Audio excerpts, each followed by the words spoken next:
Hey everybody, welcome back to the garage. If this is your first time visiting my channel, please go ahead, click on subscribe, and also click on that bell to receive all the updates on my channel.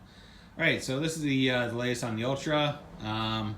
We started working on the covering for the seat, and so I removed the seat. I'm actually still working on the footage on that, working on replacing some of the areas of the foam that was damaged from where the cover was cracked. So I filled that in, and again, all this is going to be included in an upcoming video.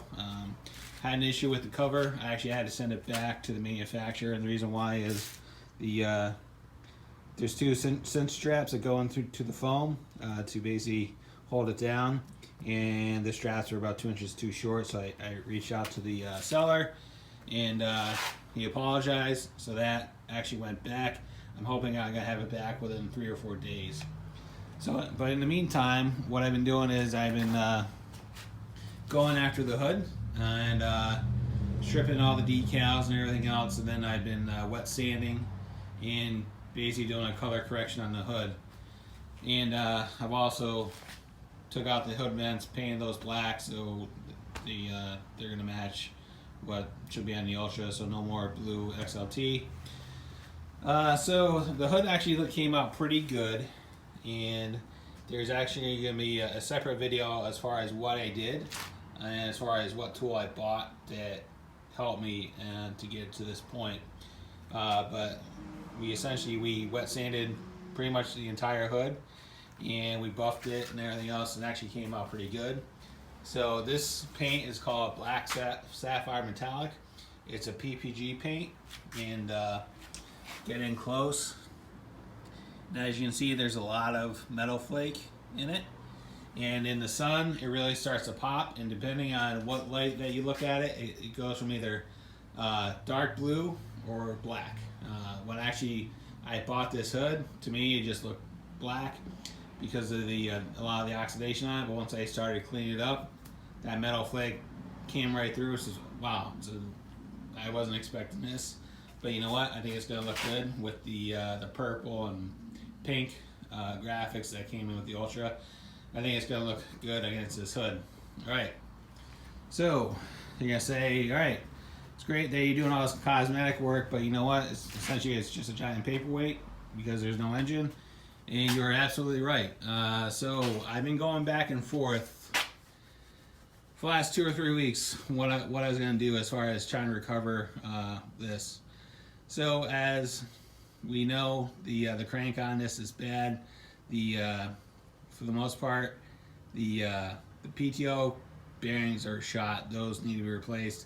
I went and oiled everything up, and once I oiled the rest of the bearings, they do sound okay, but you know what, they should be replaced if we're going this far. So I think what I'm going to do is I'm going to shelve this motor for now, and I'm actually in contact with a guy through a Facebook group that has another engine with a lower end that was just rebuilt a year and a half ago. He has documentation from Polaris, from a shop that he brought it to, and it's going to be more cost effective to go along that route, even though I should be rebuilding this motor. But so let's talk about cost, and I'll kind of explain why. Right?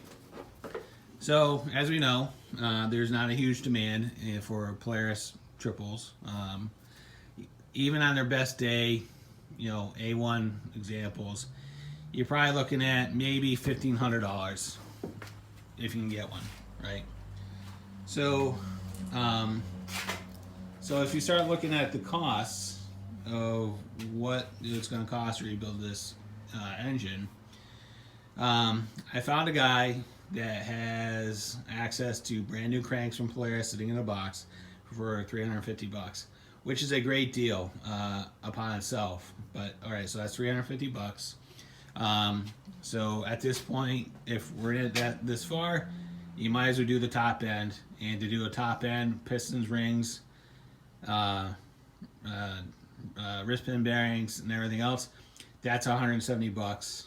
So right now, you're right at $520, right?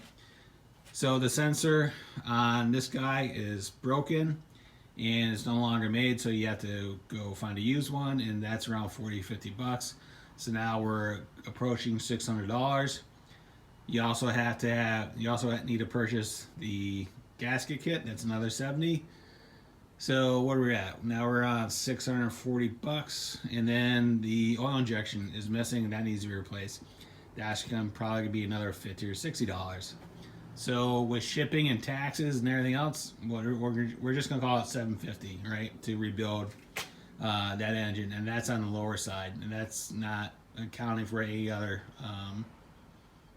things you may run into. So as far as a return on investment, I think going back to what this sled is going to be worth once said and done, it's probably worth $1,000 on its best day. In $750 to rebuild that motor the right way, you take shortcuts and just put a crank on and slap it back together, but that's not what I want to do. If I was going to do it, I'm going to do it right. So $750 plus, rebuilding the skid, skis, seat covering, graphics, whatever. We will probably be in it for $1,200, right? And going back on our return on investment, I don't think it's worth it. That's just me.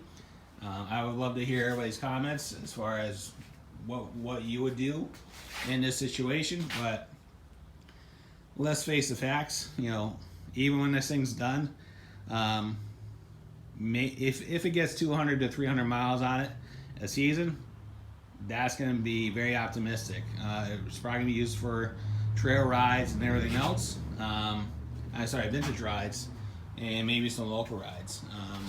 I'd probably never take this thing up north for an extended weekend, just because I'd rather ride the Axis. Let's face the facts, right? So that's probably what we're looking at. I'd love to hear your comments in the and what your thoughts are. So go ahead and let me know what you're thinking and go from there. But you know what? We're still gonna treat this thing as well as we can. We're still gonna give it the attention that it deserves. And you know what? I may have a change of mind later on down the road. May save that motor for another project for next year. We'll see. I don't know. I'm already kind of speculating what I'm gonna do for next year. I have a thought, but we'll see. Things change. Right, so I hope everybody is having a great summer. The next update will probably be, we're going to pull the skid out. I already got all the bearings. All the bearings came in. So I'll probably be doing that tomorrow. And I got to have a lot of content this week because I'm on vacation. I'm taking advantage of the semi-decent weather.